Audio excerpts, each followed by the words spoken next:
तो ये भी एक इंपॉर्टेंट चीज़ होगी। अगर 0.5 बेसिस की मिल जाती है तो पंप और शदीद होगा और मोस्ट प्रॉब्ली रेट कट्स होंगे। अब मेन चीज़ देखने वाली है कि वो 25 बेसिस पॉइंट्स के होते हैं, ये 50 बेसिस के। अस्सलाम वालेकुम जी, welcome back to another market update video. और जो पिछली वीडियो थी उसमें मैंने जिस तरह से आपको बताया था कि आपको इस सप्लाई जोन से मार्केट फ्लिप करती हुई मिलेगी और बिटकॉइन आपको इससे ऊपर जाता हुआ मिलेगा। और अभी आप देख सकते हैं एक्जैक्टली हम उस सप्लाई जोन से ऊपर आ चुके हैं। और मैंने बताया था कि ये next supply zone all time high से पहले सिर्फ एक ही सप्लाई जोन है जिसको हम नेक्स्ट टारगेट करेंगे। और ये भी मैंने बताया था कि ये बहुत मेजर सप्लाई जोन नहीं है, इस पर डिक्लाइन इवन अगर आता भी है तो बहुत शॉर्ट टर्म होगा और बहुत थोड़ा डिक्लाइन होगा। अभी तक आप देख सकते हैं कोई खास यहाँ पे हमको रिजेक्शन देखने को नहीं मिली, तो ज़्यादा चांसेस यही हैं कि ओपन पर मोस्ट प्रोबेबली ये जो जोन है ये भी फ्लिप हो जाएगा। उसकी रीज़न ये है कि नेक्स्ट जो वीक है उसमें मैंने जैसे पिछली वीडियो में मेंशन किया था कि आपको मोस्ट प्रोबेबली एक रेट कट होता हुआ मिलेगा। और अभी आप देख सकते हैं कि फोरकास्ट में वो चीज़ आ चुकी है और एक्सपेक्ट किया जा रहा है कि एटलीस्ट 0.25 बेसिस का यहाँ पे आपको रेट कट देखने को मिलेगा। तो अगर ये होता है तो उस वक्त में प्राइसेस हायर जाएंगी। लेकिन ओवरऑल मैंने बताया था कि लोग एक्सपेक्टेशन में पहले ही बाय करने लग पड़ते हैं और थोड़ी बहुत ये जो बाइंग आपको नजर आ रही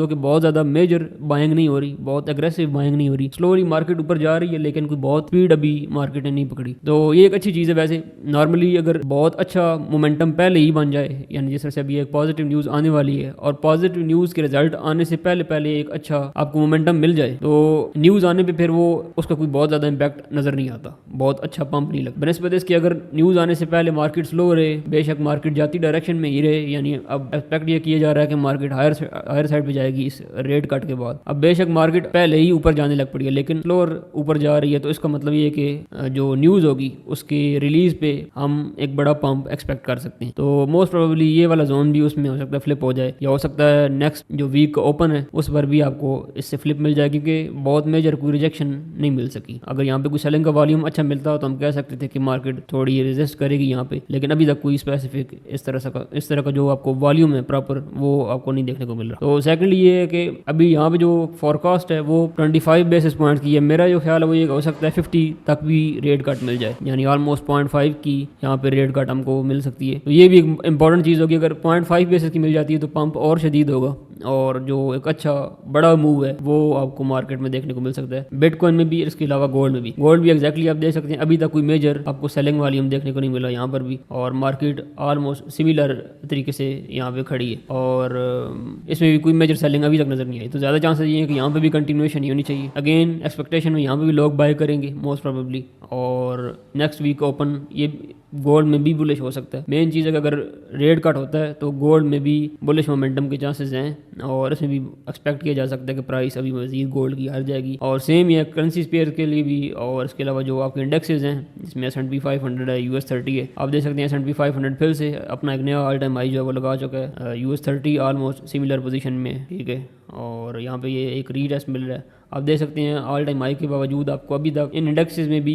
कोई मेजर सेलिंग का वॉल्यूम अभी तक देखने को नहीं मिल रहा। तो ये बड़ी इंपॉर्टेंट चीज़ है। और दूसरी इंपॉर्टेंट चीज़ ये है कि अभी तक बहुत ज़्यादा अग्रेसिव बाइंग भी नहीं हो रही। अगर पहले ही बहुत ज़्यादा अग्रेसिव बाइंग हो जाती तो फिर न्यूज़ को उस लेवल का इम्पैक्ट नहीं आना था। तो ये एक अच्छी चीज़ हुई है कि बेशक बुलिश मोमेंटम है लेकिन कोई बहुत अग्रेसिव बाइंग फिलहाल नहीं हो रही। सेकेंडली जो रिसेंटली आपकी इन्फ्लेशन का डाटा है उसमें इन्फ्लेशन अगेन बढ़ी है, जिस तरह से मैंने पिछली वीडियो में बताया था कि मैं एक्सपेक्ट कर रहा हूँ कि इन्फ्लेशन बढ़ेगी और वो 2.9% तक आ गई है जितनी एक्सपेक्टेड। तो इसमें ये है कि क्योंकि एक्सपेक्टेशन के हिसाब से आई है, और सेकेंडली जो मैंने बताया था कि अनएम्प्लॉयमेंट के क्लेम्स मोस्ट प्रोबेबली बढ़ेंगे और अच्छे खासे बढ़ेंगे और वो भी ठीक ठाक बढ़े। तो जब अब देखने को मिल रहा है ये सामने एक चीज़ नज़र आ रही है कि आपकी अनएम्प्लॉयमेंट बढ़ रही है, आपकी जॉब मार्केट श्रिंक हो रही है और जो इकॉनमी है वो उतनी स्टेबल नहीं है जितनी पहले थी। तो ये भी चीज़ फोर्स कर रही है फेडरल रिजर्व को कि वो रेट कट्स करें और मोस्ट प्रोबेबली रेट कट्स होंगे। अब मेन चीज़ देखने वाली है कि वो 25 बेसिस पॉइंट्स के होते हैं, ये 50 बेसिस के। मेरा ये ख्याल है कि चांसेस हैं किसी हद तक 50 बेसिस की रेट कट होने की। अगर वो हो पाता है तो ये और भी बुलिश होगा। सेकेंडली एक और चीज़ कि एक्सपेक्ट ये की जा रहा है कि नेक्स्ट ईयर के मिड तक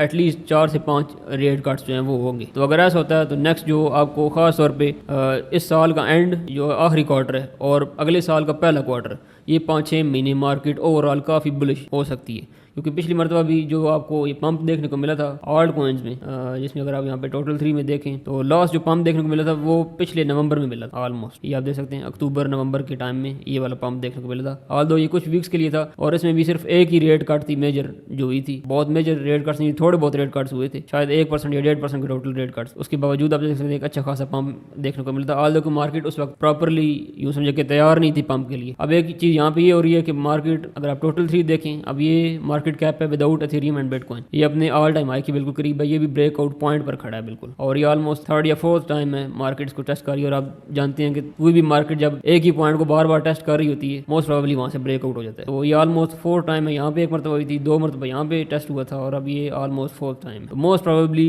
ये जो ओवरऑल सिनारियो बन रहा है ये बता रहा है कि यहाँ पे भी ब्रेकआउट हो सकता है और आपको आल्ट कॉइन्स में भी अच्छी मूव मिल सकती है। ओवरऑल वैसे भी देखें जो डोमिनेंस है ये आपके सामने है। ये जो डिक्लाइन आपको नजर आ रहा है ये 2022 या 2021 से आप कह सकते हैं, जब से पिछला आल्ट कॉइन सीजन खत्म हुआ है उसके बाद से लेके अब तक देखें तो सबसे बड़ा डिक्लाइन ये वाला नजर आ रहा है जो अभी आपको देखने को मिला है। तो ये एक मेन चीज़ है, ये सारी मार्केट आपको शिफ्ट होती मिल रही है। जिस तरह से मैंने बताया था आपकी जो इकोनॉमिक ईजिंग है वो और आपकी जो बुल रन है वो आपको बहुत ज़्यादा आपको फ्यूचर में अलाइन होती हुई मिलेगी। आपको नजर आएगा कि ये चीज़ें एक साथ चल रही हैं। एग्जैक्टली वही हो रहा है, साथ में रेट कट्स हो रहे हैं, मार्केट ऑल टाइम हाई पर जा रही है। जो आल्ट कॉइन्स का जो मार्केट कैप है वो ऑल टाइम हाई पर जा रहा है, डोमिनेंस नीचे आ रही है, बिटकॉइन बेहतर परफॉर्म कर रहा है। और बिटकॉइन में आपको बताया कि कोई मेजर सप्लाई जोन अब रहा नहीं है जिसको बिटकॉइन हिट करे, तो मोस्ट प्रोबेबली हायर कंटिन्यूएशन होनी चाहिए, प्रोबेबिलिटी बहुत ज़्यादा हायर है। और ये सारी अपडेट थी, आपने ये ज़हन में रखना है कि ये सप्लाई जोन है एक अभी, और इसमें वीक के ओपन पे चीज़ें जो है मजीद कंफर्म हो जाएंगी। इन केस अगर हम इसको फ्लिप करते हैं वीक के ओपन पे, bitcoin most probably all time high के करीब जाके फिर रुकेगा। उसके पहले आपको कोई सप्लाई जोन यहाँ पर नहीं मिलता कि जहाँ से मार्केट कोई रिजेक्शन ले सके। और इसके अलावा फंडामेंटल्स भी जो है वो टोटली पॉइंट आउट कर रहे हैं कि मार्केट को हायर कंटिन्यू करना चाहिए और ऑल टाइम हाइज की तरफ जाना चाहिए। दैट्स इट, ये सारी अपडेट थी, मिलते हैं नेक्स्ट वीडियो में।